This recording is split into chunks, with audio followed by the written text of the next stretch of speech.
Nobody's irreplaceable here. That's what Marcus said when I asked for the 15% raise I had been promised after 6 months, in a conference room with a cracked whiteboard and the head of people pretending not to hear him. He offered me 6%, smiled like he was doing charity, and reminded me my equity only mattered if I stayed loyal until a liquidity event that might never come.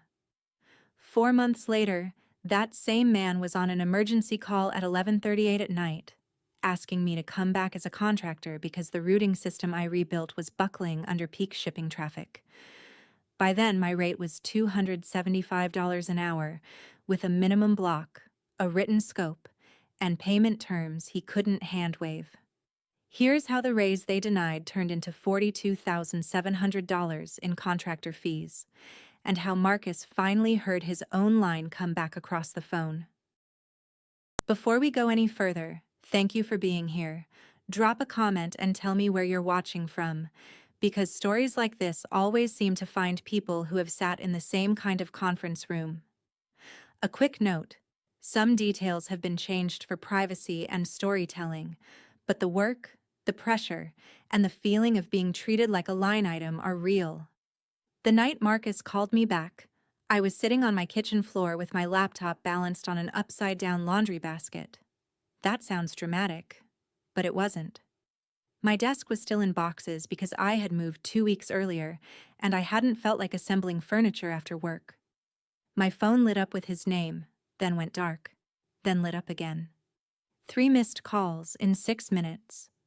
Then a message from Priya, the VP of Operations, who had never texted me directly in the entire time I worked there. Aisha, are you available for a quick emergency call? There are certain words that make a developer's shoulders go tight. Emergency is one, quick is another. Together, they usually mean someone wants 10 hours of your life and has budgeted for 10 minutes of apology. I stared at the text for a while. Outside my apartment window, I could see the orange glow from the delivery hub across the freeway. Trucks moved in and out all night, tiny white rectangles under the floodlights. For 6 months, my code had decided which trucks left in which order, which drivers took which routes, and which warehouse got the apology phone call when the whole day went sideways.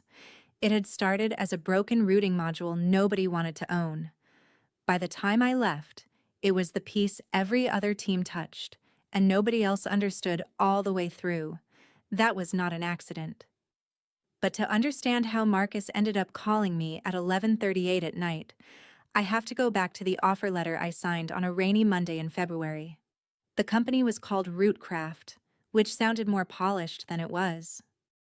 It was a logistics startup in that awkward phase where the website still said nimble and family culture.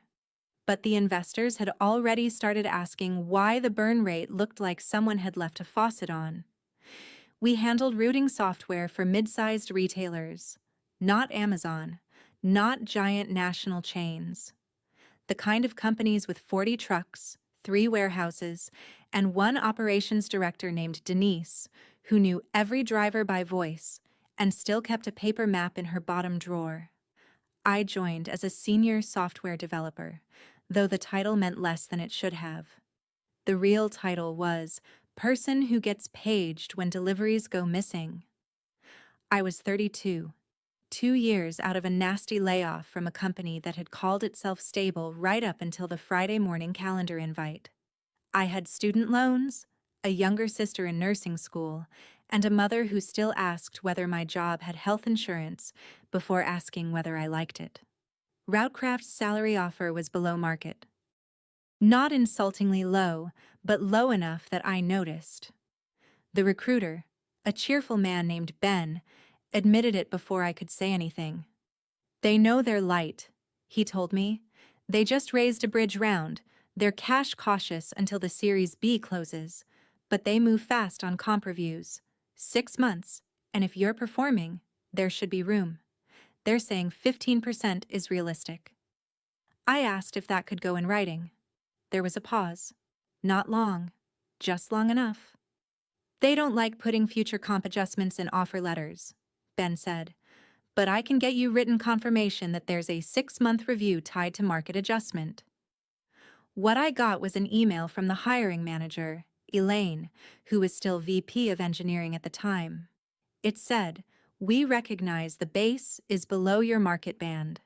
Assuming strong performance and continued business conditions, we'll revisit compensation at 6 months with the intent of correcting toward market. Expected range around 15%. If you're listening and already shaking your head, trust me, I know. Now I know. At the time, I read that sentence like a promise because I needed it to be one. Elaine was the reason I accepted. She was direct in a way I liked. During the interview, she shared her screen and showed me the routing service without pretending it was prettier than it was. There were Python jobs calling a legacy Java service through a message queue that had been named temporary 2 years earlier. There was a database table called root_overrides_manual_final, which told me everything I needed to know about the company's relationship with deadlines. "It's ugly," she said, "but it's important. If this goes down at 5 a.m., drivers sit in the yard and customers scream at support. We need someone who can rebuild it while it's moving." That kind of problem appealed to me. I like systems that are messy for a reason. I like finding the old decision under the bad code and figuring out whether it was stupid, rushed, or once brilliant, and now expired. The routing system wasn't bad because people didn't care. It was bad because 3 years of customer emergencies had been patched into it by people trying to keep trucks moving. So I took the job. My first week, I learned 3 things. First, Routecraft had more Slack channels than employees. Every customer had a channel. Every feature had a channel. Every outage had a channel that outlived the outage by months and became a place where people posted nervous jokes. Second, the routing system was held together by 2 senior engineers, a staff engineer who had quit 6 weeks earlier, and one operations analyst named Nolan, who didn't write code but knew every failure mode by smell. Third, Nolan was already halfway out the door emotionally. He was 40, soft-spoken, with a beard that made him look calmer than he was. His desk had 1 plant, 1 chipped coffee mug, and a stack of printed route summaries marked up in red pen. On my 3rd day, he walked me through a morning dispatch simulation. He didn't use slides. He opened 3 terminals, 2 dashboards, and a spreadsheet named do_not_delete_actual.xlsx. "This is embarrassing," he said, clicking through tabs. "Most load-bearing spreadsheets are," I said. He laughed once, short and tired. The system's job sounded simple. Take orders, delivery windows, truck capacity, driver hours, warehouse cutoff times, traffic data, and customer priority. Then produce routes. But simple systems are often the ones hiding knives. A furniture store couldn't receive before 9 because their dock was shared with a grocery supplier. A rural appliance chain had a bridge weight limit nobody had encoded. One customer paid extra for first truck-out service, but only on Tuesdays, and only for one region. If the system missed that, sales screamed. If it honored that too aggressively, operations screamed. If it did both in the wrong order, everybody screamed. Nolan knew all of it. He knew which customers lied about dock availability. He knew which drivers swapped routes without telling dispatch. He knew the old staff engineer had put a temporary penalty multiplier into the solver after a blizzard and never removed it because it accidentally made one major customer happy. "Where is this documented?" I asked. Nolan looked at me over the top of his monitor. "You're cute," he said. I didn't take offense. He was right. Documentation was scattered across Slack threads, Jira tickets, commit messages, and Nolan's head. The official runbook had a section called Manual Recovery that ended with "Ask Sam." Sam was the staff engineer who had left. Elaine gave me room to work. She told me to stabilize first, modernize second, and not let product bully me into pretending those were the same task. I respected her for that. For the first 2 months, I was happy. Tired, but happy. I cleaned up the root generation pipeline. I added tests around the scariest edge cases. I replaced a brittle cron chain with a proper job queue. I made dashboards that showed not just whether routing had failed, but why. And because I'd been burned before, I kept receipts. Not because I planned revenge. Not then. I kept a simple folder in my personal cloud called Routecraft Personal Records. Offer letter. Elaine's 6-month review email. Screenshots of praise in Slack. My performance goals. Nothing proprietary. No code. No customer data. Just the kind of employment documentation people tell you to save after you learn the hard way that HR systems can forget things when forgetting is convenient. At first, the folder felt paranoid. Later, it felt like breathing. The first sign that the weather was changing came in April, after the funding round closed. Rootcraft announced a Series B with a number that sounded big enough to make everyone relax. The all hands was at 10 a.m. Pacific, which meant half the East Coast operations team had already been yelled at by customers before the CEO appeared on Zoom in a navy pullover and said the word discipline 11 times. Growth discipline, he said. Operational discipline, hiring discipline, compensation discipline. When a CEO says discipline that many times after raising money, it means the investors sent adults. 2 weeks later, Elaine was gone. The announcement said she had decided to pursue her next chapter. Her Slack icon disappeared before lunch. No farewell thread, no awkward virtual cake.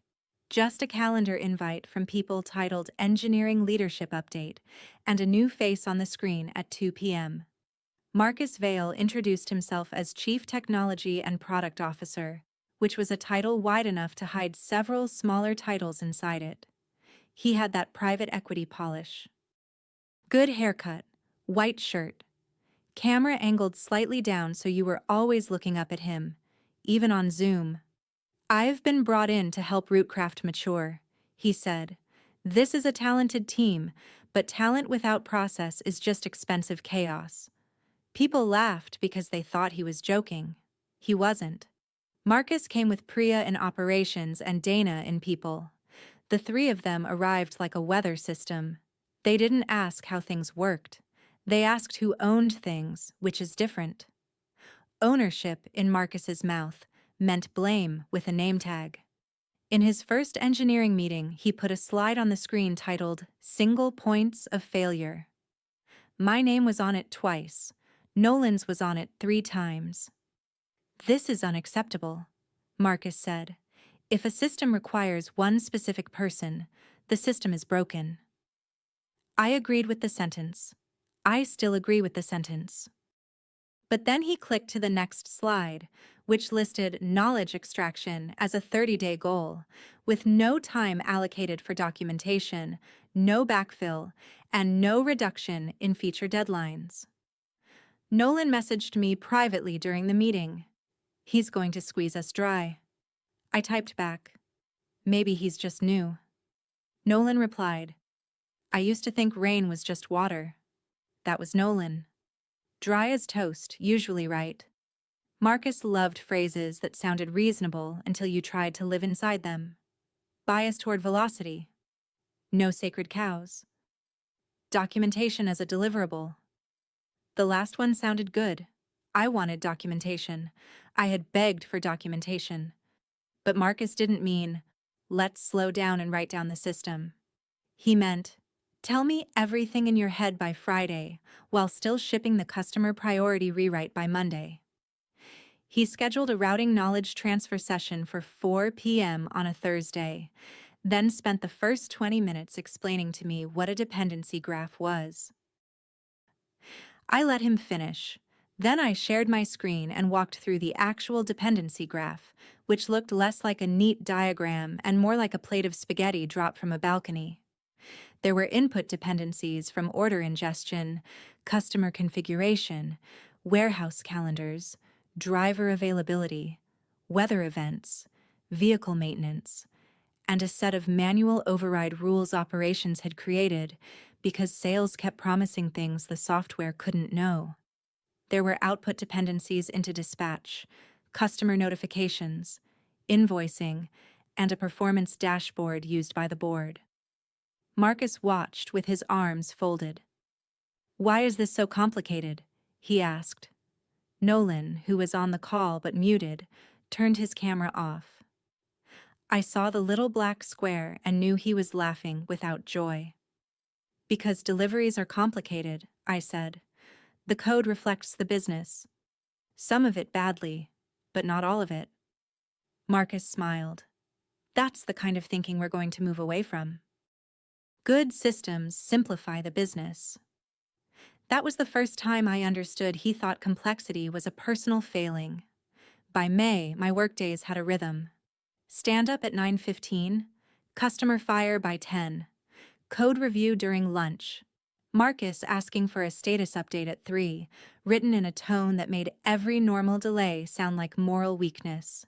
Then, because the routing jobs ran early in the morning, I kept one eye on alerts before bed and another when I woke up.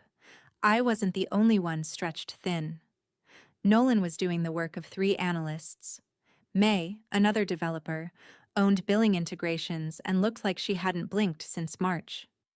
Jeremy from SRE had a newborn and a pager that didn't respect newborns. We coped the way startup people cope. Bad jokes. Too much coffee. Slack reactions that said what we couldn't say in writing. Still, I kept my head down because I had a date in mind. August 18th. 6 months from my start date. The review. I didn't talk about it much, but I had planned around it. My rent had gone up $240. My sister Samira's nursing program had extra lab fees that somehow didn't count as tuition. My emergency fund was recovering but thin. A 15% raise wasn't luxury. It was the difference between feeling like one flat tire would ruin my month and feeling like I could breathe. Elaine had promised the review in writing-ish. That was the phrase I used in my head. Writing-ish. Not a contract. Not a number guaranteed in an offer letter. But clear enough that a decent company would honor it. For the first few months, people told me I was on track. In May, Marcus wrote in Slack, "Aisha's stabilization of route generation has materially reduced dispatch incidents. Good example of ownership." In June, Priya said in an operations review, "The new failure visibility saved us at least 2 customer escalations this week." In July, the CEO mentioned routing reliability in the board update. I know because Marcus pasted the quote into our channel and tagged me with a trophy emoji like I was 12. I saved all of it. Not because I thought it would force anything. Praise doesn't pay rent.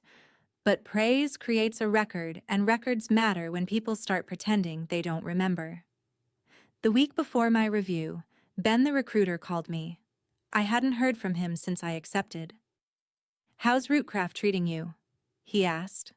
There was something in his voice. "That's a weird opener," I said. He sighed. "I've had 3 people from there ping me quietly. Not you.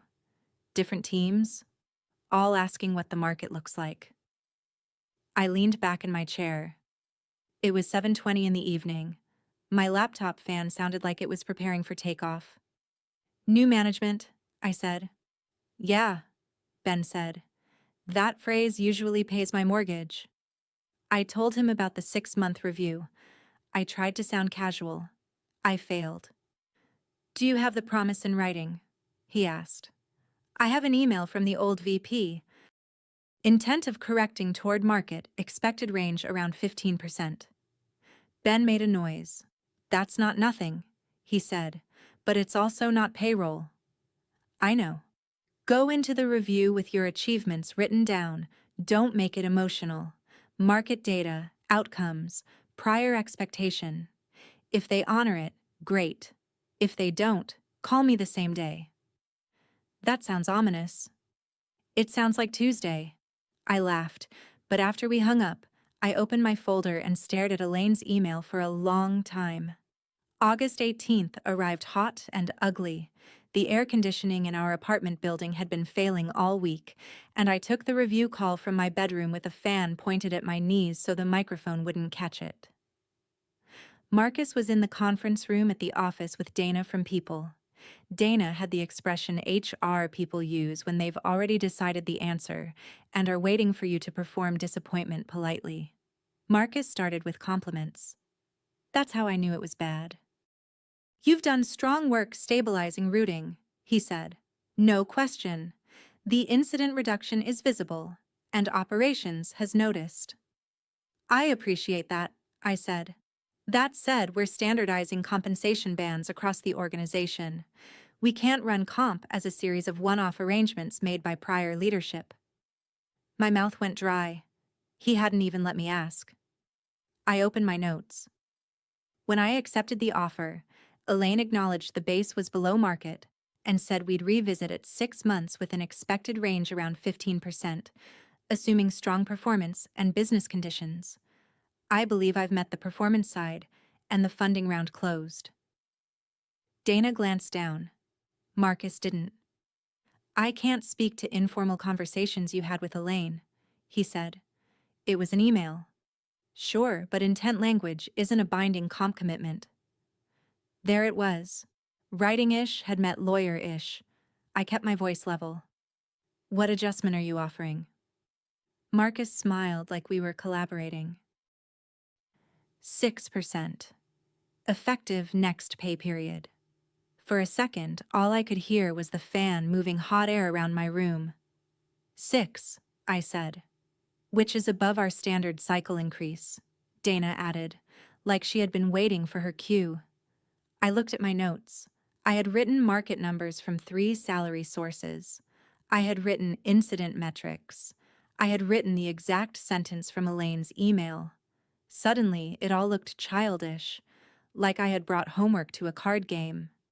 "That's not correcting toward market," I said. Marcus leaned back. "Aisha, I want to be direct because I respect you. Nobody's irreplaceable here. We value your work, but we don't negotiate against old conversations. The equity package is where your upside is. Stay focused on the long-term outcome." There were a few seconds after he said it where nobody spoke. Nobody's irreplaceable here. He said it gently. That was the part that bothered me later. He didn't snap. He didn't raise his voice. He said it like a man explaining gravity to someone who had become too attached to floating. I asked for the offer in writing. Dana said, "You'll receive the compensation update through Rippling by end of day." "And the rationale?" Marcus's smile thinned. "The rationale is business discipline." The meeting ended 7 minutes early. I sat there in my hot bedroom, looking at my own face reflected in the black Zoom window. I didn't cry. I wanted to, which irritated me more than crying would have. I felt stupid. Not just underpaid. Stupid for believing that careful wording from a person who no longer worked there would protect me from people who benefited from pretending it didn't exist. Then my phone buzzed. "Nolan." "How bad?" "Me. 6%. The typing dots appeared, disappeared, appeared again. "Nolan. Call me after work." That was all. I accepted the 6% the next morning. Not because I agreed, not because I forgave them. Because panic makes people take bad exits, and I didn't want to take a bad exit. I needed health insurance. I needed income. I needed time.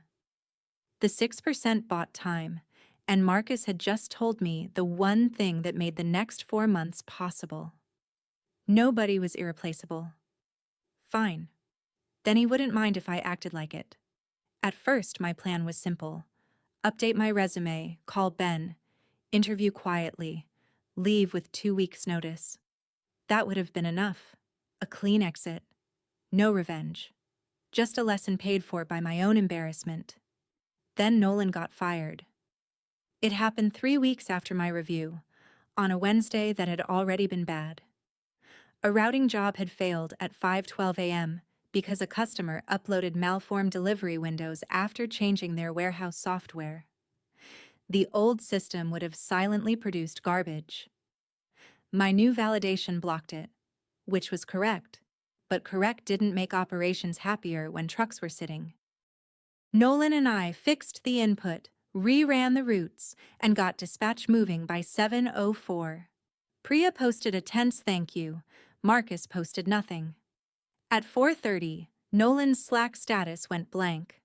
At 4:41, May messaged me. "Do you know why Nolan is in the small conference room with Dana?" I stood up so fast my chair hit the wall behind me. The office was half empty because we were hybrid, but I happened to be there that day. I walked past the kitchen, past the framed values poster that said "Own the Outcome," and saw Nolan through the glass wall. He was sitting with his hands folded on the table. Dana was speaking. Marcus stood near the door, not sitting, like he didn't plan to stay long enough to need a chair. Nolan saw me. Just for a second.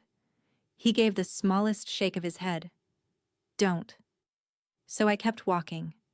20 minutes later, he came out carrying his plant in a cardboard box. Security wasn't there, because Rootcraft wasn't big enough for real security. Instead, Marcus walked behind him with Nolan's laptop under one arm, performing authority for an audience of 6 engineers pretending not to watch. Nolan stopped by my desk. "Can you water this for me?" he asked, holding out the plant. It was such a stupid sentence that I almost lost it right there. "Yeah," I said. "Of course." Marcus was close enough to hear.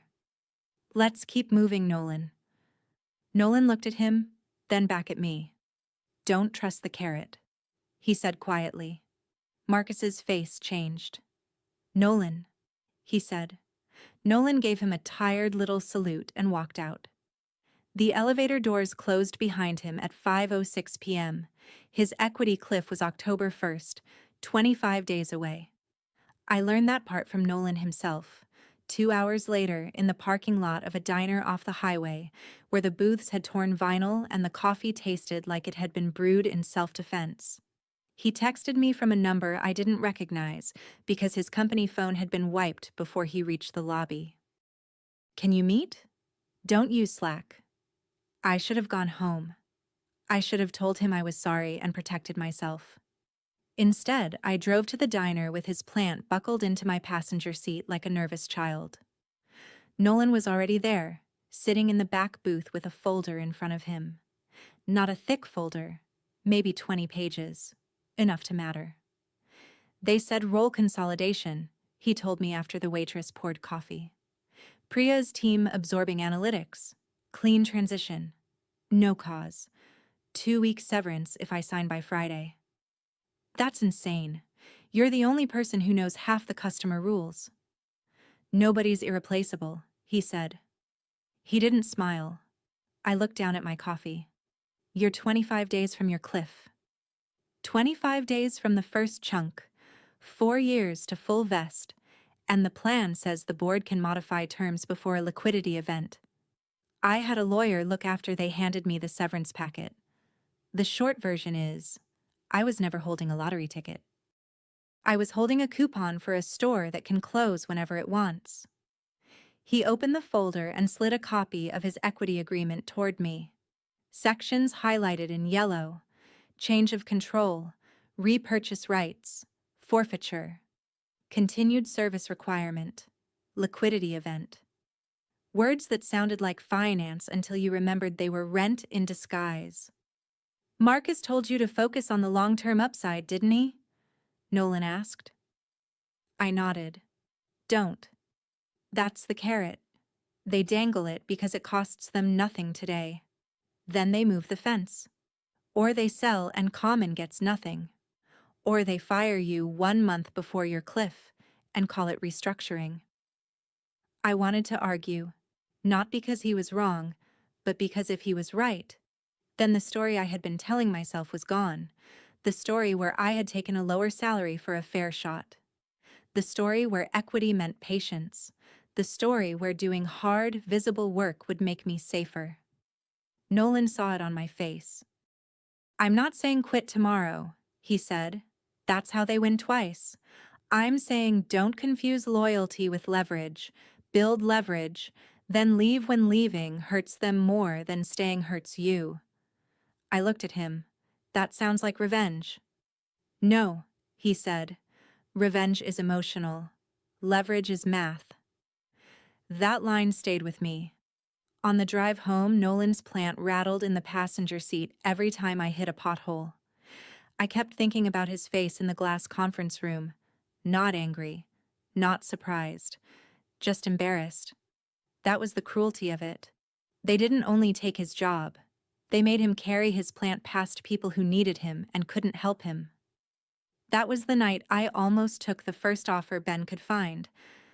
I emailed him from my car before I even went upstairs. Subject line, I need out. He called 12 minutes later. What happened? I told him. He was quiet longer than usual. I can probably get you interviews fast, he said. But fast and good are not the same. If you're in danger of being fired, we move fast. If you're scared, we move smart. Which is it? I wanted to say danger. It would have justified the panic. But I thought of Marcus still needing the routing system stable. I thought of my name on his single point of failure slide. I thought of every customer-specific rule living in code I had cleaned, tests I had written, and context I had earned by sitting with operations at awful hours. Scared, I said. Then don't run into a worse job because Marcus spooked you. Give me 2 weeks to map the market. Meanwhile, make yourself boring at work. Helpful? Calm? No attitude. And Aisha? Yeah? Don't threaten to leave. Never give a company a chance to punish you for an exit you haven't secured. I went upstairs, watered Nolan's plant, and opened a blank document. Not company documentation. Mine. The title was simple: Exit Plan. The first section was money. How long I could survive if fired. What bills could pause. How much I needed in a new base salary. What contractor rate would actually compensate for taxes, benefits, risk, and inconvenience if Rootcraft ever came crawling back. At first I wrote $175 an hour and felt greedy. Then I did the math and crossed it out. A senior specialist with domain knowledge, emergency availability, no benefits, and production liability was not $175. I wrote $275 and stared at it until it stopped looking ridiculous. The second section was work. What I owned. What was documented. What was not. What I could ethically leave behind. What I was required to hand over. What I was not required to donate out of fear. That distinction mattered. I wasn't going to sabotage anything. I wasn't going to hide code, delete notes, create backdoors, or do any of the stupid revenge fantasy things that get people sued. The company owned the code. The company owned the tickets. The company owned the dashboards. I would do my job, and I would do it well. But I was also not going to give Marcus free insurance against his own contempt. There is a difference between professional documentation and unpaid mind reading. I wrote clear pull requests. I updated official runbooks for supported procedures. I left comments where comments belonged. I participated in scheduled knowledge transfer sessions. But I stopped doing the invisible extras that had made everyone comfortable. I stopped answering vague late-night Slack questions with 3 paragraphs of context. I stopped translating business rules in DMs for product managers who didn't want to read the ticket.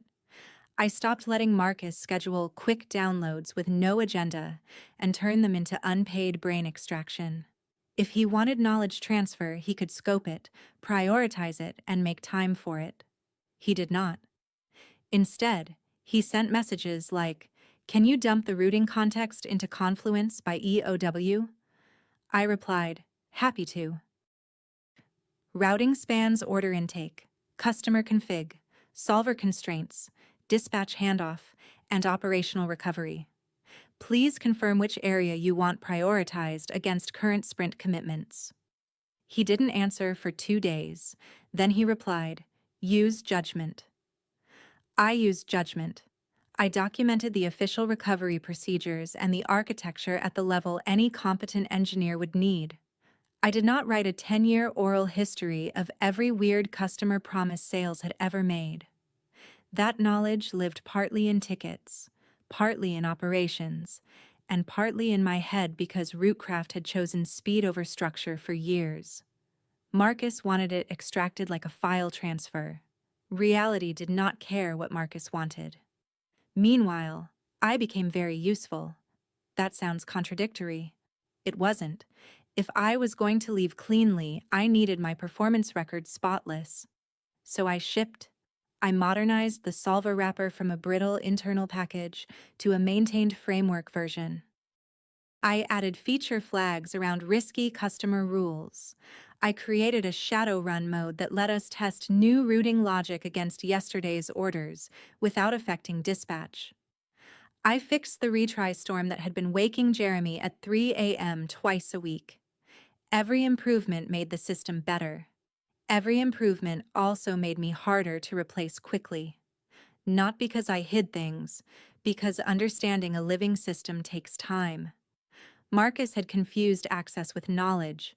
He thought if the repository was in GitHub and the architecture diagram was in Confluence, anyone could step in.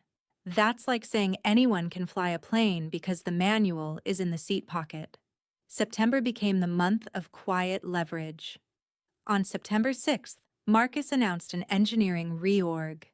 Teams would be aligned to business outcomes. My team, Platform Logistics, became Fulfillment Intelligence, which sounded like a software company had swallowed a TED Talk. May was moved under billing. Jeremy was moved under infrastructure.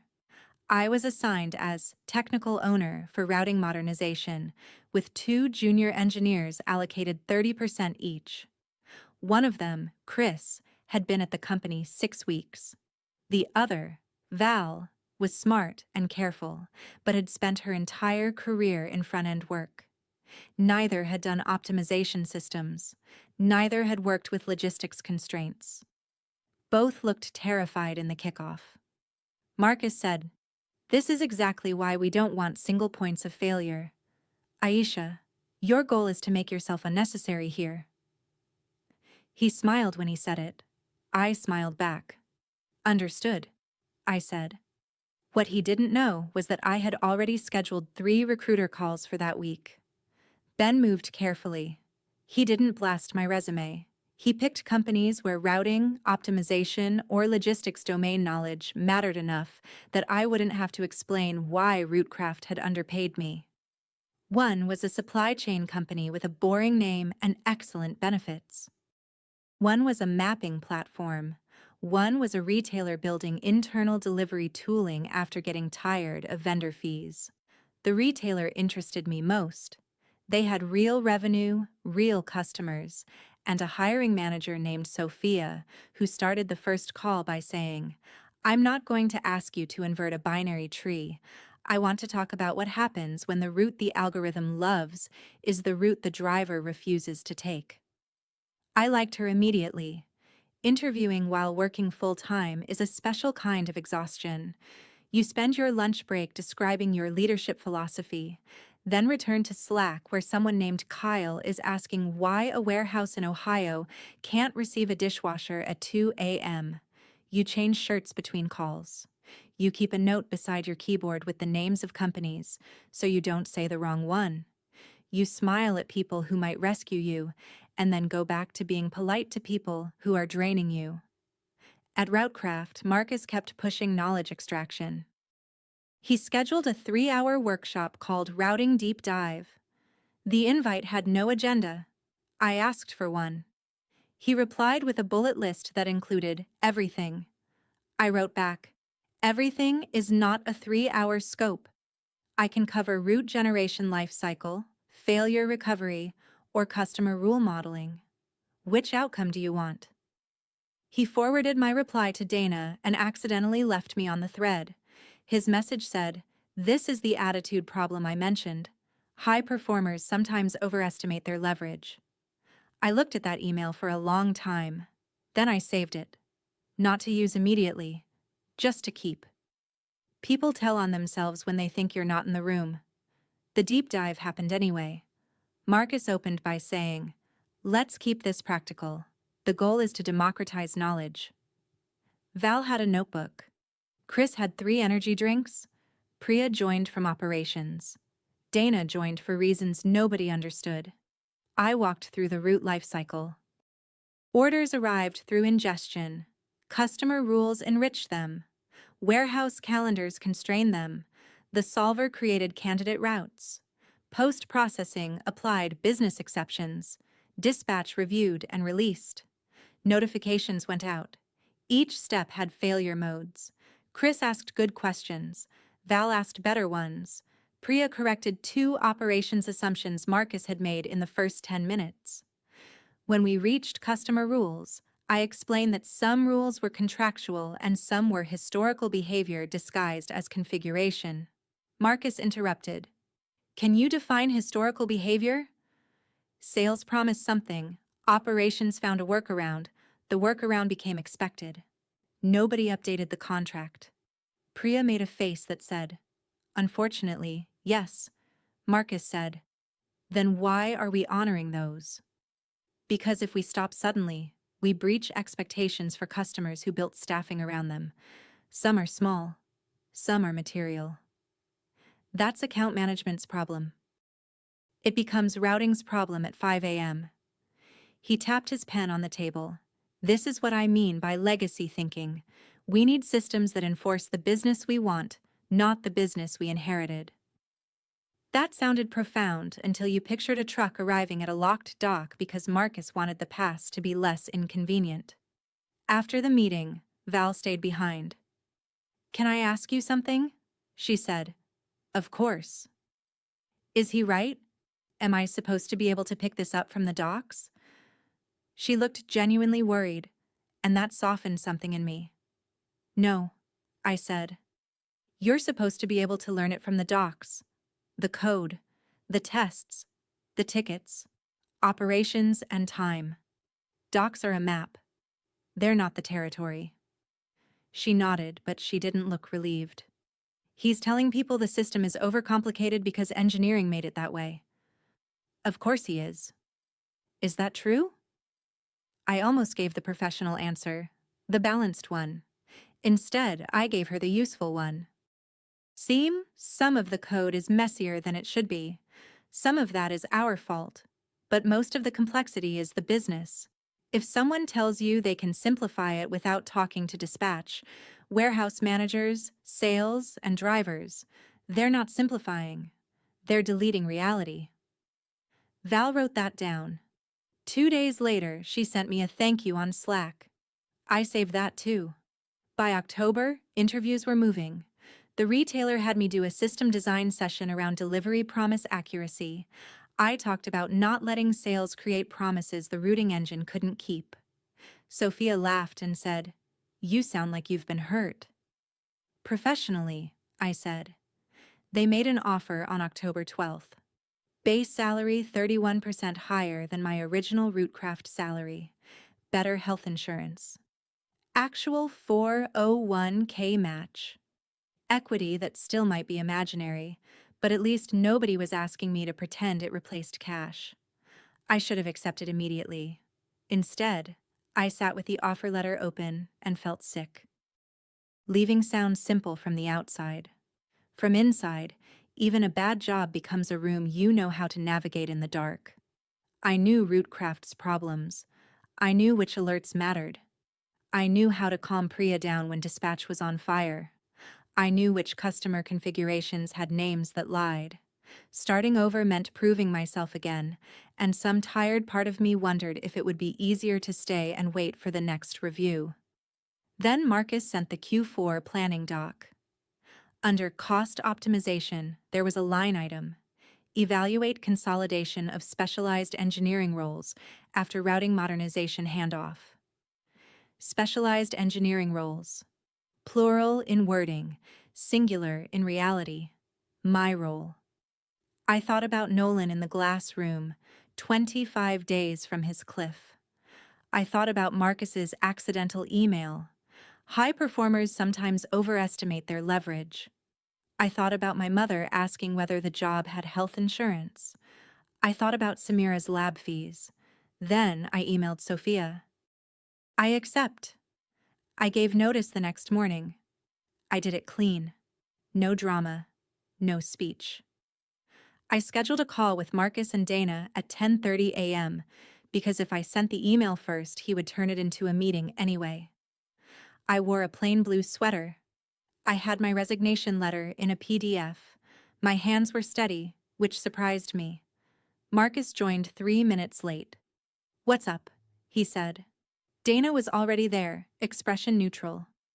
"I wanted to let you know I've accepted another position," I said. "My last day will be 2 weeks from Friday. I'll send the formal letter after this call." Marcus stared at me for half a second too long. Then the smile arrived. "I see. Where are you going?" "I'd rather keep that private for now." "Comp?" "I'm not going to discuss the details." His jaw moved once. Dana said, "We appreciate you giving notice. We'll coordinate transition items." Marcus leaned forward. "Aisha, I'm going to be candid. The timing is not ideal." I almost laughed.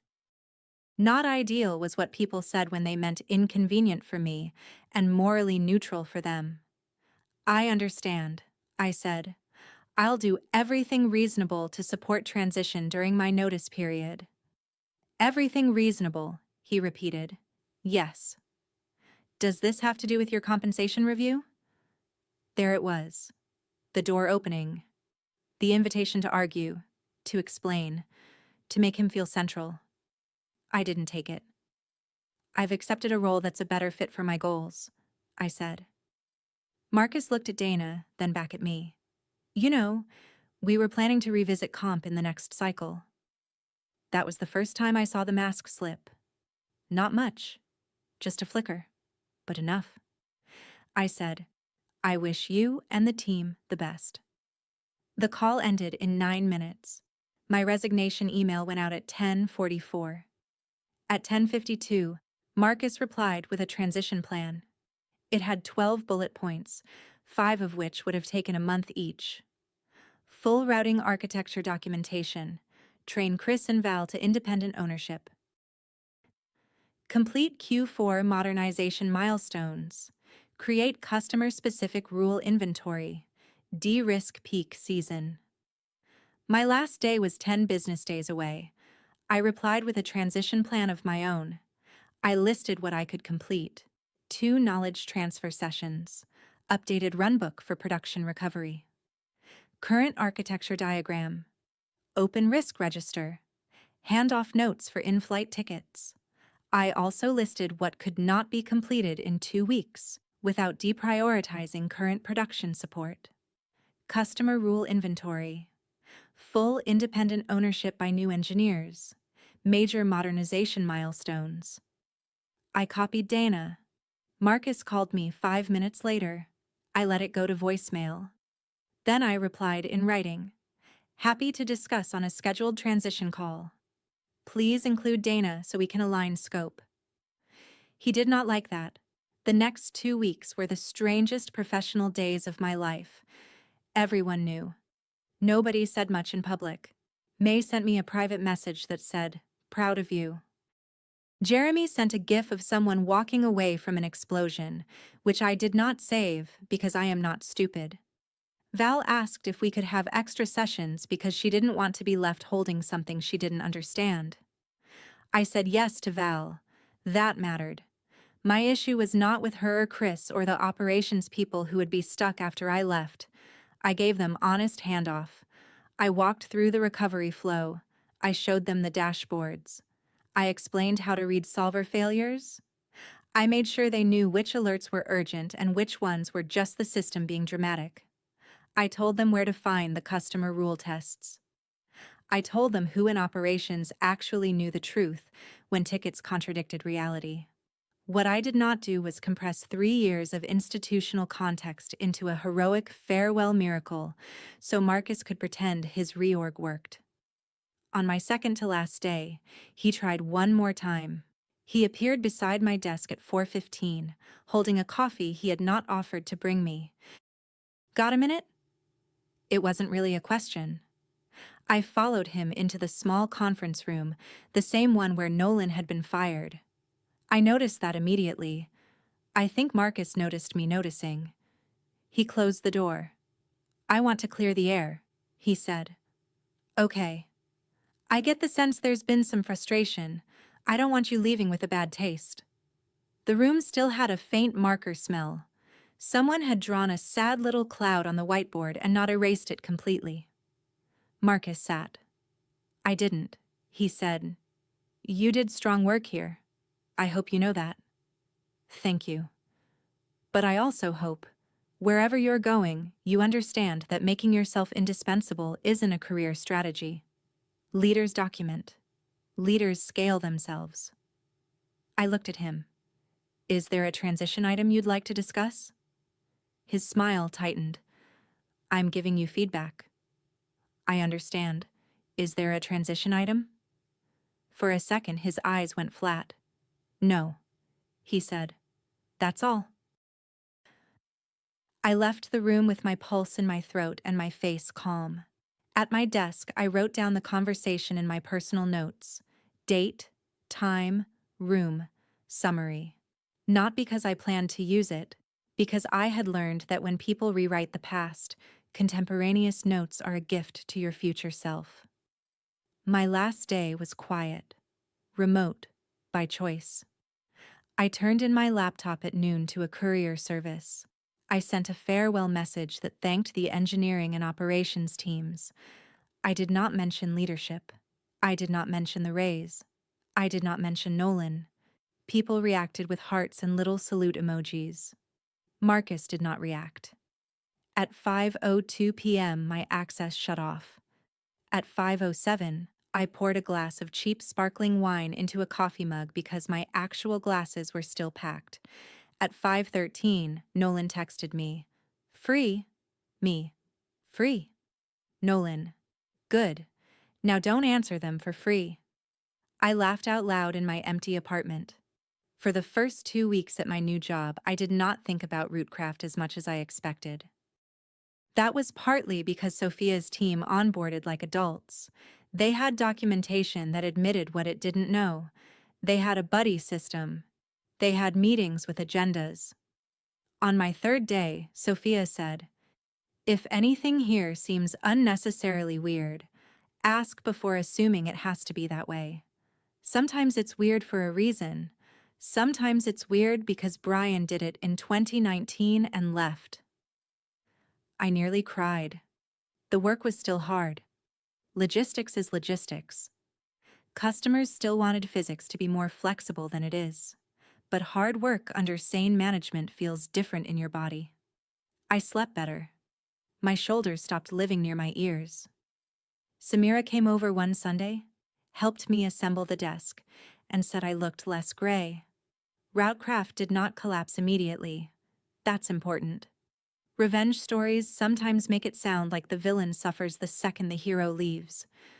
Real systems have inertia. Good work keeps working for a while. The dashboards I built kept alerting. The tests kept catching bad changes. Val and Chris were smart. Priya knew operations. The company had not been held together by magic. It had been held together by undercredited people doing hard things, and some of those people were still there. For almost a month, nothing happened. Then peak season started. In logistics, peak season does not ask whether your reorg is complete. It arrives like weather. Order volume rises. Delivery windows tighten. Customers who ignored configuration cleanup all year suddenly care very much that their warehouse calendar is wrong. Sales promises holiday capacity that operations learns about through customer complaints. Every edge case stops being an edge because volume pushes it into daylight. I heard about the first incident from May. Technically, I shouldn't have. She didn't share confidential data. She just texted, "Remember the Northeast dock calendar nonsense? It found religion." I stared at the message and knew exactly what she meant. A major customer had warehouses in New Jersey, Pennsylvania, and Massachusetts. Their dock calendars had a holiday exception that looked simple, but wasn't. The New Jersey warehouse closed early the day before Thanksgiving. Pennsylvania accepted trucks, but only preloaded returns. Massachusetts took delivery appointments until noon but rejected appliance pickups after 10 because of union staffing rules. Years earlier, operations had encoded this through a mix of customer config and manual override rules because the contract language was vague. It was the kind of thing you only trusted if you had seen it fail. I texted back, "Ouch." May replied, "Val caught part. Marcus overrode part. Guess which part mattered?" I put the phone down. That was the first little tremor. Not the collapse. Just a tremor. 2 days later, Ben called. "Funny thing," he said. "I love when recruiters start like that." Rootcraft posted a contract role. Routing systems consultant, 3-month engagement. Urgent. Hybrid preferred. I closed my eyes. Rate? They listed up to $140 an hour. I laughed so hard I had to mute myself. "That's adorable," I said. "I thought you'd enjoy it." "I'm not applying." "I didn't think you would, but I wanted you to know the market has spoken, and apparently the market is confused." I forgot about it for another week. Then Val emailed me from her personal account. The subject line was, "Can I ask a non-confidential career question?" She was careful. I appreciated that. She wrote that she was struggling with expectations around owning routing independently. She wasn't asking for company details or help with current incidents. She wanted advice on how to communicate risk when leadership kept hearing risk as resistance. I wrote back on my lunch break. I told her to put everything in writing, not emotional, specific. "I can own X by date Y if Z is deprioritized. I am not yet trained on A, B, C. Gig.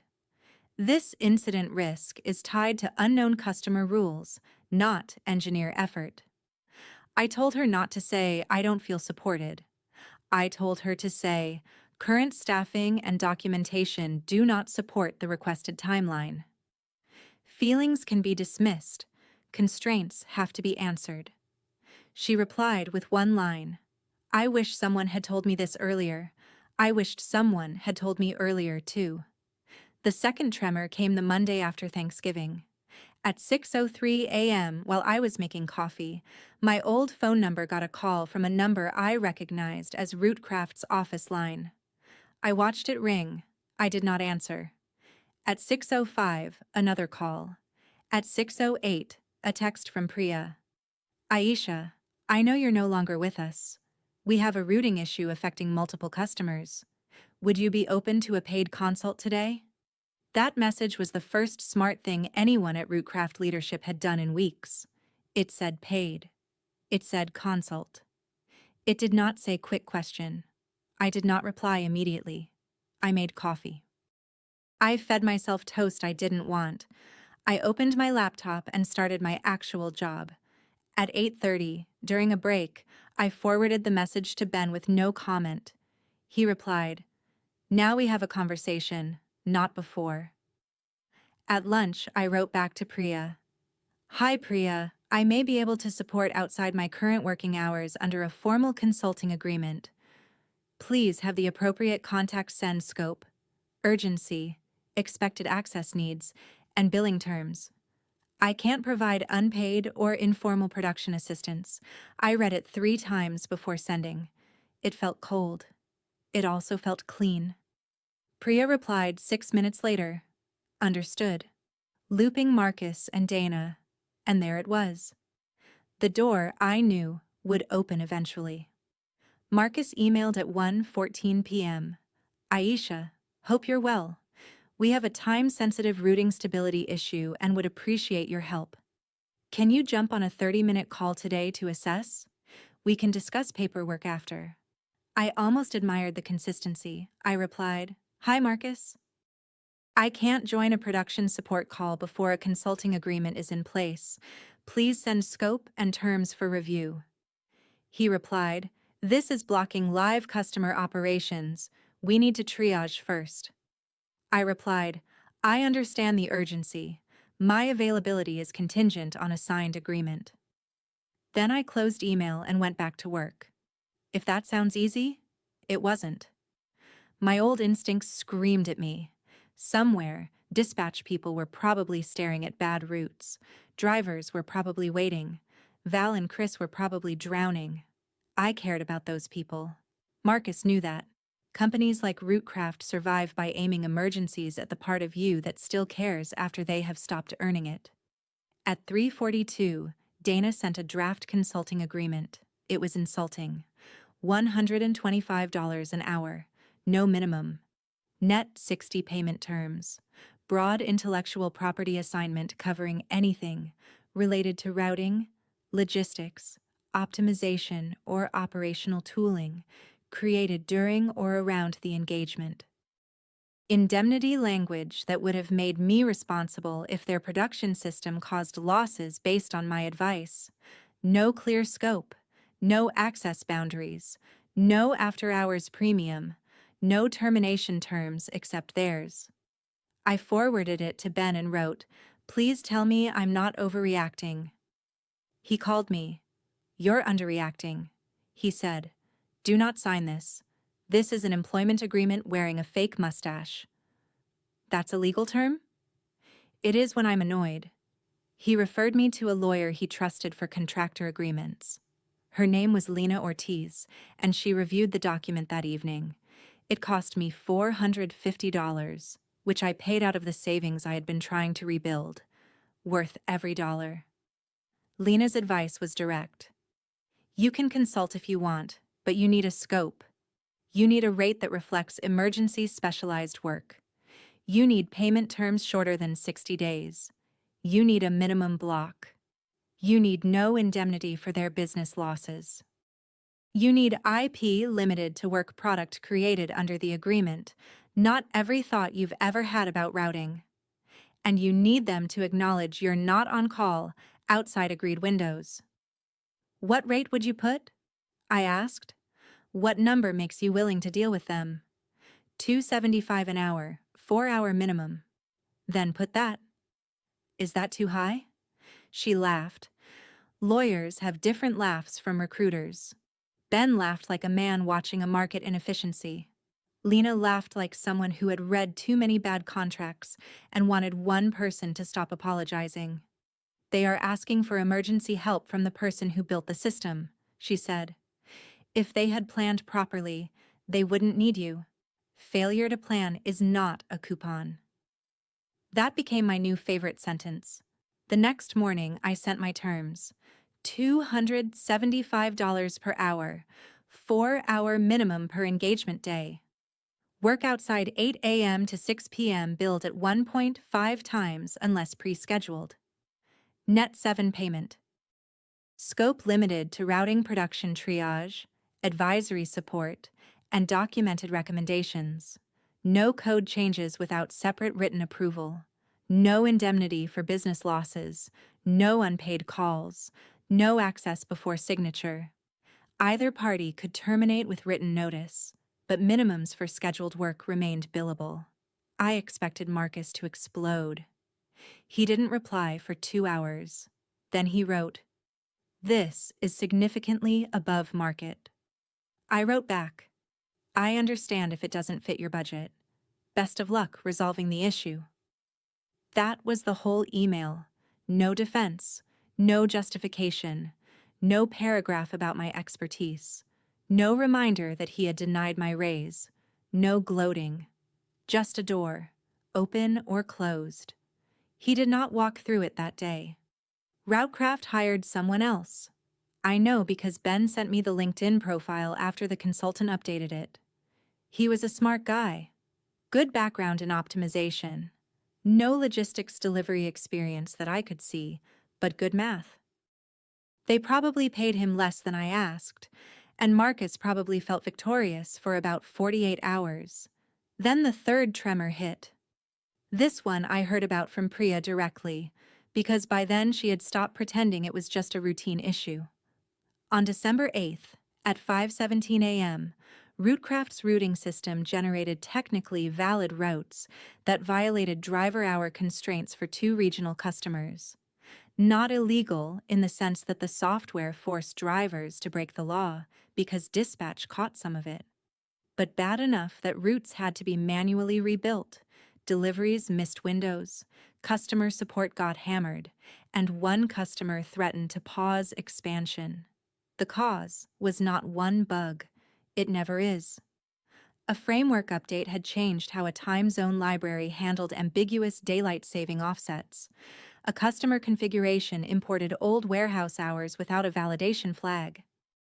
The new consultant, seeing duplicated constraint logic, had cleaned up what looked like redundant post-processing.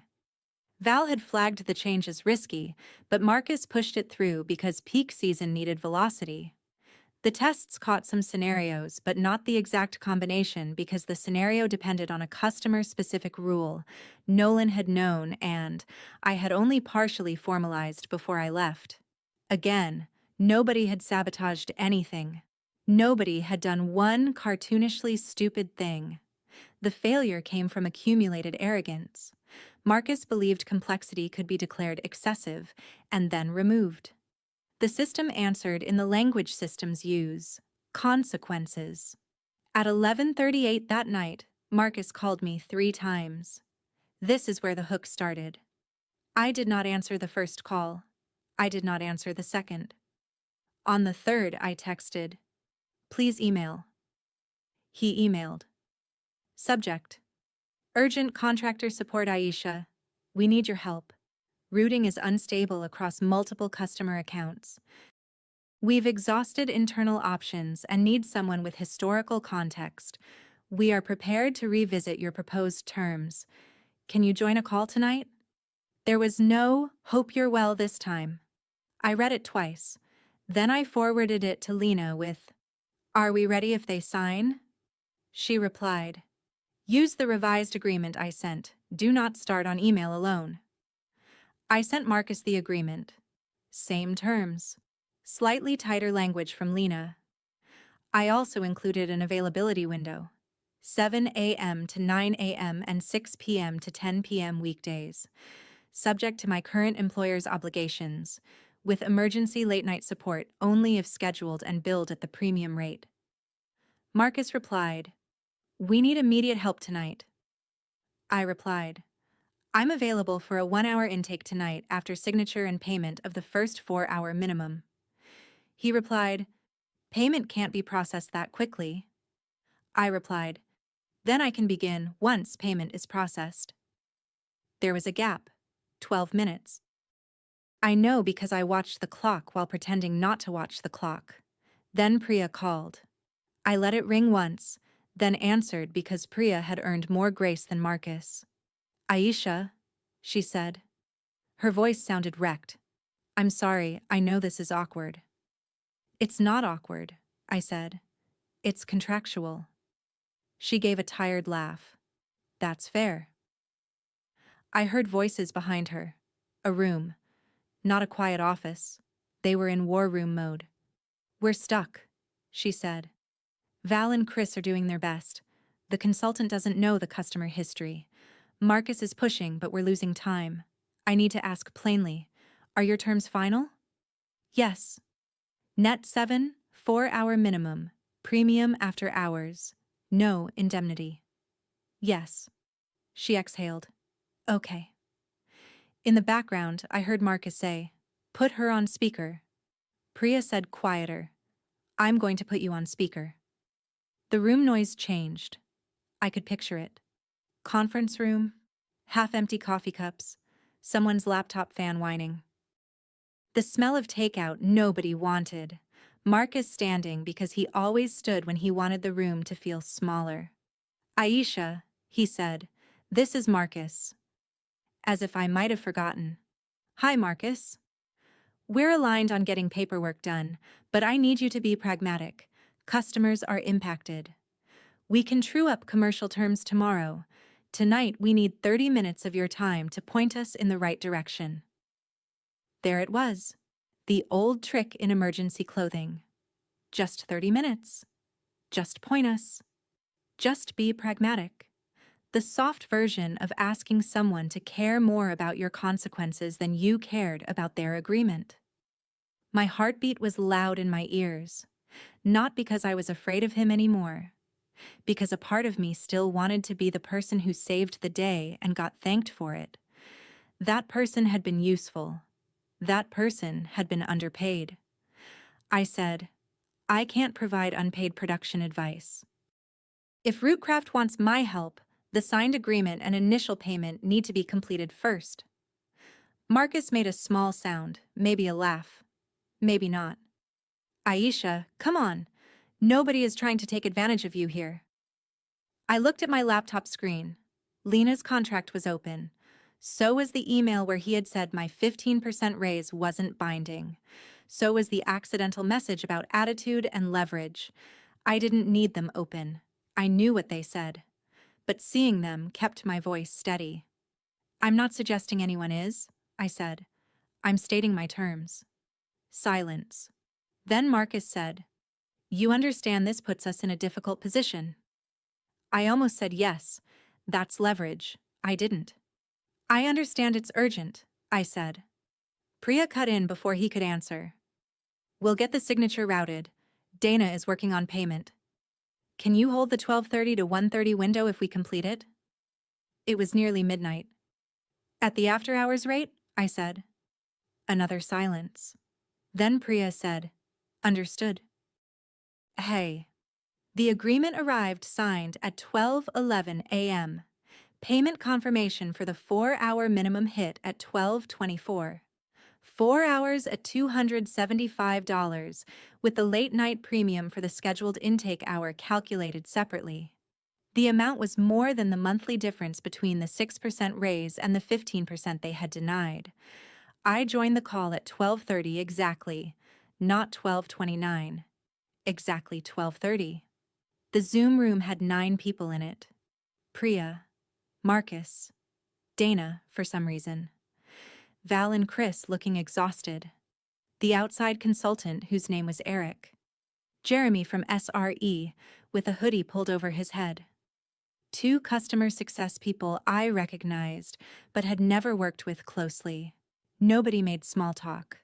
I started with scope. For this intake, I'm going to ask questions, review symptoms, and identify likely areas to inspect. I won't make code changes tonight. I won't access customer data unless access has been approved under the agreement. If I see an immediate safety concern, I'll call it out. Does that match what Rootcraft authorized? It was the kind of sentence I never would have said as an employee. As an employee, I would have jumped straight into the fire. As a contractor, I named the fire, the hose, and the invoice. Priya said, Yes. Marcus said nothing. I asked Val to describe the failure without interpretation. She did a good job. Routes generated. Driver hour warnings appeared late. Manual rebuild. Affected customers. Time zones. Recent changes. Eric added his piece about removing redundant post-processing. He sounded defensive but not arrogant. I didn't blame him. He had walked into a system mid-storm with Marcus holding an umbrella over only himself. I asked, Which post-processing block? Eric shared his screen. The moment I saw the function name, I knew. Not the whole answer, but the shape of it. Legacy_driver_window_guard. I had named it badly months earlier because I thought it was temporary. There are few things more permanent than a badly named temporary function. That isn't redundant, I said. Eric frowned. It duplicates solver constraints. It appears to. It guards against customer calendars that represent appointment windows differently from driver availability windows. The solver sees both as time ranges. Operations doesn't. Marcus said, Why wasn't that documented? I looked at him through the screen. This was one of those moments where the universe hands you a line and asks what kind of person you are. I could have said, because you wouldn't scope documentation. I could have said, because you fired Nolan before his cliff. I could have said, because you thought complexity was an attitude problem. Instead, I said, the function had a comment noting it should not be removed without validating customer calendar semantics. The broader customer-specific inventory was listed as incomplete in my transition plan. Val looked down. Chris closed his eyes. Priya said, I remember that item. Dana typed something. Marcus's face didn't move. We spent the next 50 minutes narrowing the issue. I explained what to inspect, which tests to run, which customer configurations were likely involved, and why a quick revert might solve one symptom while creating another if the framework update changed time zone parsing. I did not touch the code. I did not take control. I made them do the work because that was the scope and because it was their system now. At 1:28, Priya asked, Can we book you tomorrow morning? I have availability from 7 to 9, I said. Same agreement. Standard rate, 2-hour block unless you want to reserve 4. Marcus finally spoke. We'll reserve 4. His voice was flat.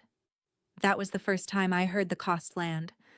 Over the next 3 weeks, Rootcraft booked me 7 times, 4-hour blocks, then 6. Then a weekend review at the premium rate because a customer threatened to escalate to the CEO. I helped them stabilize the routing failures, rebuild the driver window guard properly, create a customer rule inventory framework, and train Val and Chris on the parts they actually needed to own. I was careful, painfully careful. Every session had an agenda. Every recommendation went into a written summary. Every invoice referenced the scope. I did not answer side questions in text. If Marcus emailed, Quick clarification, I replied. Happy to cover in the next scheduled block. If Priya asked something genuinely urgent, she booked time. The first invoice was $6,187.50. The second was $8,250. By the end of December, Rootcraft had paid me $21,725. By the end of February, after 2 more stabilization phases and a documentation workshop they should have scoped while I was employed, the total was $42,700. The February work was the strangest because by then the panic had cooled into embarrassment. The first few calls had been all smoke alarms, everybody talking fast. Everybody wanting the one sentence that would make the system behave.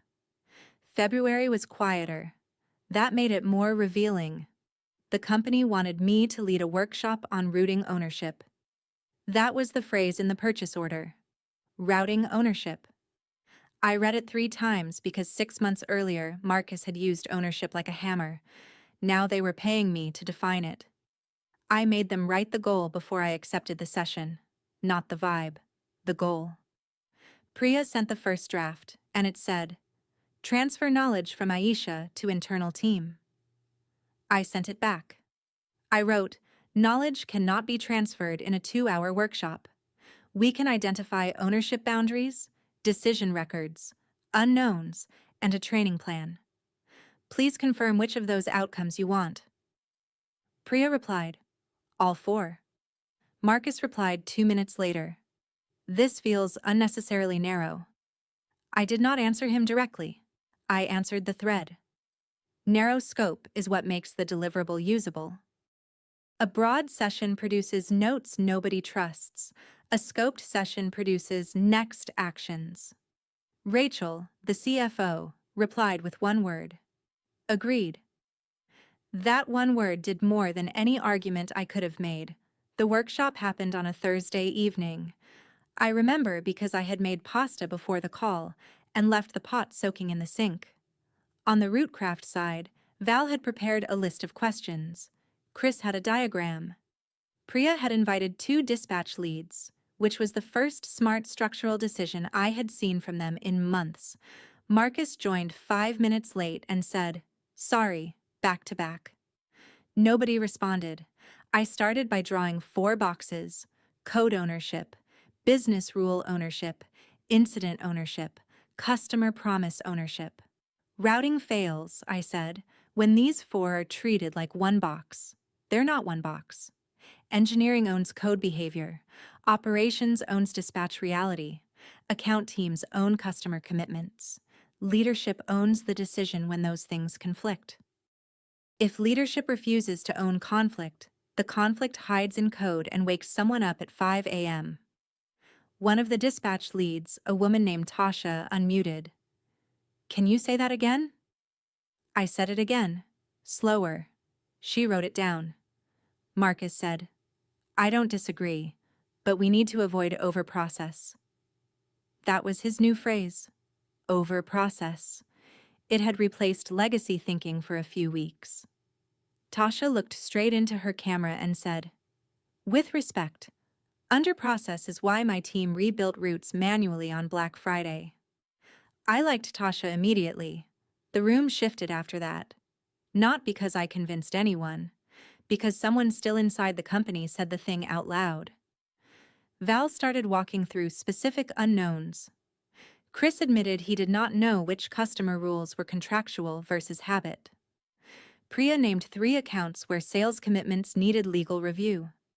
The work became less mystical. Less about Aisha's brain. More about decisions Routecraft had avoided because avoiding them had been cheaper until it wasn't. That was the part Marcus seemed to hate most. He could argue with me. I was external, expensive, easy to frame as difficult. But he couldn't argue with Val, Chris, Priya, and dispatch all naming the same gap from different angles without looking like the only person still selling fog. At the end of that workshop, I gave them a 30-day plan, 10 customer rules per week, ranked by volume and penalty risk. Every rule tagged as contractual, operational habit, sales promise, or unknown. Every unknown assigned to an owner outside engineering. Every code change tied to a decision record, not a novel, not a shrine to process. Just enough paper trail to stop Marcus from calling a business decision a technical cleanup. Rachel asked, "Can the team execute this without ongoing contractor support?" I said, "Yes, if they are given time, and if leadership accepts that some modernization work will slow down while the inventory is built." Marcus said, "That's a trade-off." Val said, "It's the trade-off we've been naming since October." She said it politely. That made it land harder. I saw Marcus look away from the camera. The invoice for that workshop was $1,650. 2 hours at the evening rate, plus 1 hour of prep, plus the written summary. I sent it the next morning with the 30-day plan attached as a deliverable. Dana processed it without comment. Net 7, paid on day 6. That sounds like a small administrative detail, but it mattered to me. Every paid invoice was a little correction to the old story. The old story was that I should be grateful for whatever they decided my work was worth. The new story had line items, due dates, and late fees. Around the same time, Ben called to check in. He asked whether consulting for Rootcraft was messing with my head. "A little," I admitted. "In what way?" I looked across my apartment at Nolan's plant. It had grown 2 new leaves, which felt rude given how neglected it had been during my move. "Sometimes I worry I'm helping them avoid consequences," I said. Ben was quiet for a moment. "Are you saving Marcus?" he asked. "No." "Are you helping Val and Chris not drown?" "Yes." "Are they paying you?" "Yes." "Then that's not avoidance. That's repair with an invoice." Recruiters are not therapists, and Ben would have been terrible at it if he tried. But that line helped. The truth was, I didn't want Rootcraft's drivers stranded. I didn't want dispatch punished for leadership arrogance. I didn't want Val to become Nolan with a different plant. The revenge was never watching the system burn. The revenge was making the people who discounted the work pay the full price of keeping it alive. That distinction kept me honest. It also kept me from taking calls I shouldn't take. In February, Marcus tried one last side door. He sent a message at 9:06 p.m. on a Tuesday. Quick gut check. If we remove manual priority boosts for legacy accounts, are we exposed? No meeting invite, no scope, no purchase order. Just a little fishing line dropped into my evening. I read it while brushing my teeth. Then I put the phone down and finished brushing. The next morning, at 8:02, I replied, "This is a business risk question tied to customer commitments and routing behavior. Happy to review in a scheduled advisory block with operations and account ownership present." He replied, "I was just asking for intuition." I replied, "My intuition is not outside the scope of paid work." I stared at that sentence after I sent it. It looked almost harsh on the screen. Then I thought about August, about him saying the old promise wasn't binding because the wording was inconvenient. If words mattered only when they protected him, that was his habit, not mine. My words would mean what they said. He did not schedule the block. 2 weeks later, Priya did. And in that meeting, it turned out the answer was yes. They were exposed. Not because of the code. Because 2 of those so-called legacy accounts had side letters with service commitments. Sales had never entered into the main contract system. If Marcus had removed the boosts based on intuition, he would have created a customer escalation that made the December routing incident look polite. Priya found the side letters. Tasha confirmed the operational habit. Val wrote the decision record. Chris added tests. Marcus said very little. That was the pattern by then. The company slowly learning to make hidden decisions visible because the hidden decisions had become too expensive. I won't pretend I was above enjoying that. I enjoyed it. Quietly. Professionally. At $275 an hour. That number matters because the raise they denied me would have cost them about $14,000 over a year. They paid triple that in a few months, without benefits, without ownership, without loyalty, and without the right to call me whenever they felt anxious. But the money was not the most satisfying part. The most satisfying part happened on January 9th, in a conference room I wasn't physically in. Routecraft had scheduled what they called an executive technical review. The stated purpose was to align on routing stabilization. The real purpose was that the CEO had started asking why an ex-employee was now a line item in the emergency budget. I joined as a contractor. Camera on. Plain sweater. Water beside me. My new company's workday had ended an hour earlier, and I had eaten dinner before the call because contractors who respect themselves don't join hungry war rooms for free. On the Rootcraft side were Marcus, Priya, Dana, the CEO, the CFO, Val, Chris, and Eric, the outside consultant. Nolan was not there, obviously, but in a strange way his warning sat beside me. The CFO, a woman named Rachel, opened with numbers. "We've spent $42,700 on routing consulting since December," she said. "I need to understand what gap this is filling and why it wasn't mitigated before peak." Nobody moved. Marcus started with a slide. Of course he did. The slide was titled Routing Knowledge Risk. Root causes. It listed legacy complexity, inadequate documentation, incomplete transition, insufficient cross-training, and peak season volume spike. All true, none complete. He talked for 6 minutes. He used passive voice like a blanket. Knowledge was concentrated. Certain historical decisions were not fully captured. Transition timelines were compressed due to attrition. Attrition. I wrote the word on a notepad and underlined it once. Then Rachel asked Val a question. "From the engineering side, did we know these risks before December?" Val froze. I felt bad for her. She was not a political person. She was a good engineer stuck in a room where truth had consequences. She said, carefully. Some risks were identified during Aisha's transition. The customer-specific rule inventory and independent ownership timeline were both flagged as incomplete. Rachel looked at Marcus. Flagged where? Marcus said, there were transition notes. I don't have the exact document in front of me. I did. Not because I was trying to trap him. Because as part of the consulting scope, Priya had asked me to reference the transition materials. The document was open on my second monitor. Rachel turned to me. Aisha, do you have context? This was a delicate moment. As a contractor, my job was not to litigate my employment history. As a human being, I had waited months for someone with budget authority to ask the right question. I kept my voice neutral. Yes. In my transition plan, dated October 26th, I listed completed items and items that could not be completed within the notice period without deprioritizing production support.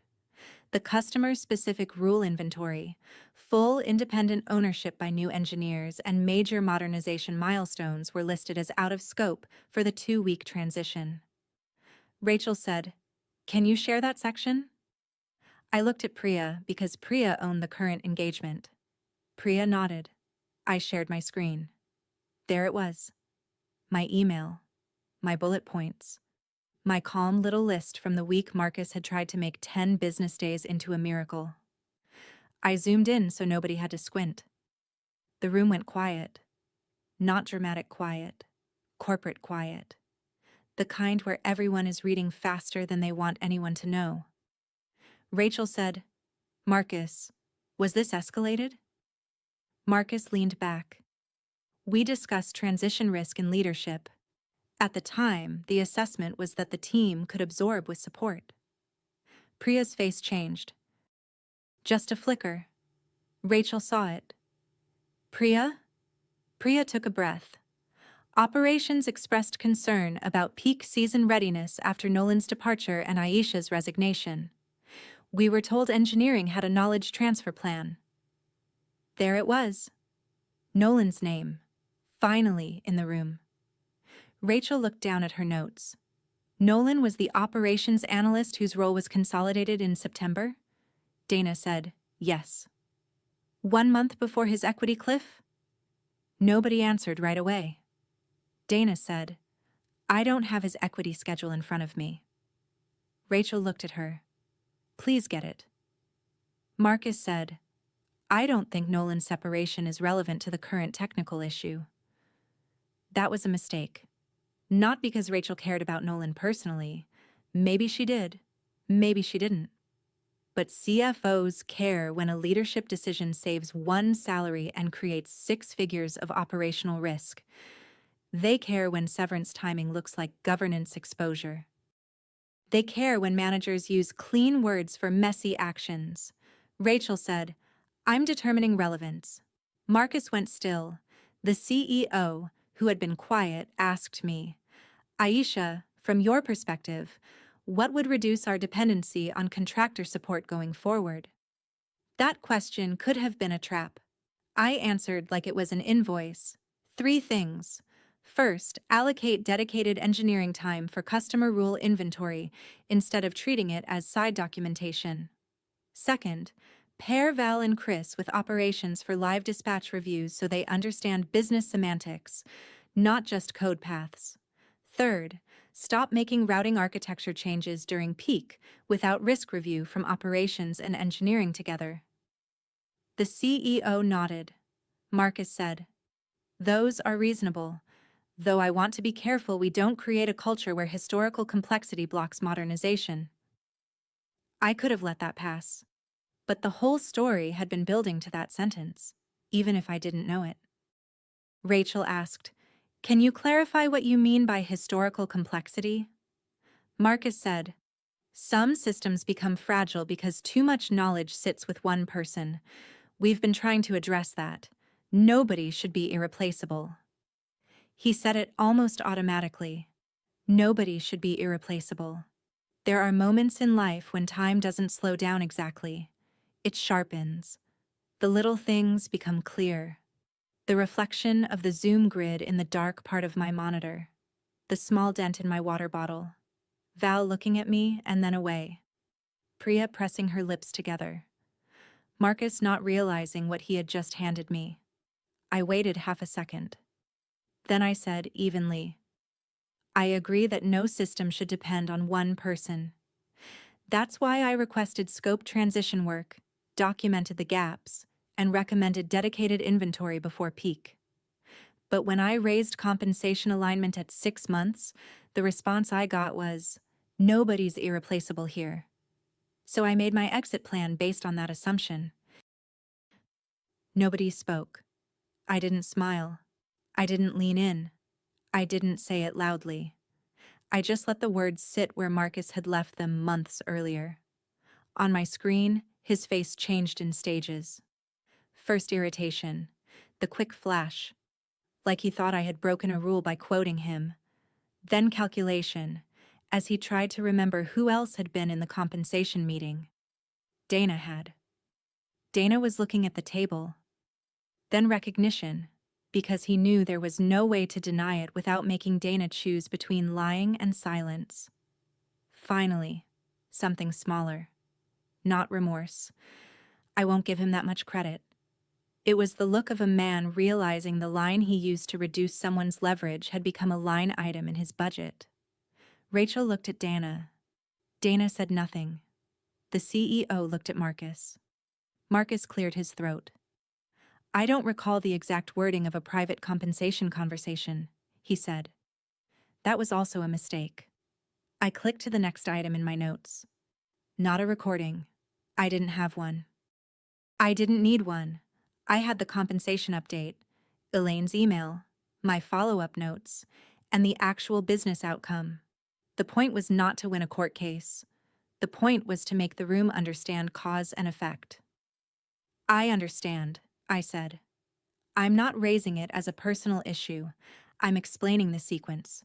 Rootcraft declined to correct my below-market compensation, communicated that the organization did not view my role as irreplaceable, and later chose a 2-week transition scope despite documented risks. My current engagement is the result of Rootcraft needing specialized support after those decisions. It sounded almost too formal, but formal was useful. Formal kept the room from turning it into hurt feelings. Rachel wrote something down. The CEO said, "Understood." Marcus looked like he wanted to interrupt, but there was nowhere clean to enter. That was the understanding moment. Not one big explosion, no shouting, no dramatic firing on the spot. Just a room full of people watching the cost of a sentence become undeniable. The review continued for another 40 minutes. They approved a dedicated routing stabilization project. They approved training time for Val and Chris. They approved a real customer rule inventory. They also approved continued contractor support from me for up to a capped amount, which Rachel emphasized would be tracked separately as a remediation cost. Remediation cost. That was the phrase that followed Marcus around for the rest of the quarter. I learned later from Priya that Marcus lost authority over engineering compensation decisions after that meeting. Not publicly. Companies rarely make neat announcements about internal embarrassment, but comp exceptions started going through Rachel and the CEO. Reorg proposals required risk review. Priya got budget for 2 operations analysts, including one role suspiciously similar to Nolan's old job but with a higher salary band. Marcus stayed for a while. People like Marcus often do. They don't vanish because one meeting goes badly. But his weather changed. He stopped using "nobody's irreplaceable" in meetings. He stopped scheduling documentation miracles without asking what work would move. And when he wrote urgent in an email, someone usually asked whether there was budget attached. As for Nolan, he did okay. Better than okay. Ben helped him find a role at a freight analytics company where his weird memory for operational exceptions was treated like expertise instead of clutter. He used me as a reference. I used him as one later. His Rootcraft equity never paid out. Mine didn't either. The liquidity event remained a story leadership told when cash was inconvenient. Val became the actual rooting owner about 6 months later, not because Marcus declared it, but because Rootcraft finally gave her time, support, and authority. She called me after she got promoted. "I used the phrase business semantics in a meeting today," she said. "I'm sorry," I said. "It spreads." She laughed. My final invoice to Routecraft was for a 2-hour advisory session and a written review of their new routing risk process. $550. Compared with the earlier invoices, it was tiny. I almost framed it because of the description line Lena told me to use: routing knowledge transfer and risk mitigation advisory. Knowledge transfer. The thing Marcus had wanted for free, on demand, without scope, after telling me I was replaceable. In total, Rootcraft paid me $42,700 as a contractor. More if you count the lawyer fees they probably paid on their side to review my agreement. They paid it on net 7. Every time. I didn't buy anything flashy with it. I rebuilt my emergency fund. I paid Samira's spring lab fees before she could ask. I bought a real desk. Solid wood. Used. With one drawer that sticks if the room is humid. Nolan's plant sits on the left corner now. Somehow I have kept it alive. The last time I saw Marcus was not in person. It was on LinkedIn, where he posted a long update about leadership lessons in scaling organizations. The post said, among other things, that resilient companies invest in knowledge sharing before it becomes urgent. A week before that post, Rachel sent me a final note through the approved vendor channel. It was short. 3 sentences. She thanked me for the remediation work, confirmed the remaining purchase order was closed, and said Rootcraft would not need further advisory blocks for the quarter. Attached was the last payment remittance, down to the cent. I sat with that email open longer than I expected. Not because I was sad it was over, because, for the first time since the 6-month review, nothing in the thread was vague. No intent language, no future upside, no loyalty speech. Just work performed, amount paid, balance 0. I printed that remittance and put it in the same personal folder as Elaine's old email. The folder had started as a place for promises. It ended as a place for proof. Nolan sent it to me with no text. I replied, "Growth." He replied, "Discipline." I laughed so hard I startled my neighbor through the wall. Every now and then someone asks whether I regret not fighting harder for the raise. I don't. Fighting harder would have meant begging people to value what they had already decided to discount. Leaving made the value visible in the only language they respected. Leverage is math. Marcus taught me the first half by accident. Nolan taught me the second half on purpose. And somewhere in a Rootcraft finance folder, there are invoices that say exactly what a 15% raise would have cost if they had honored it when they had the chance.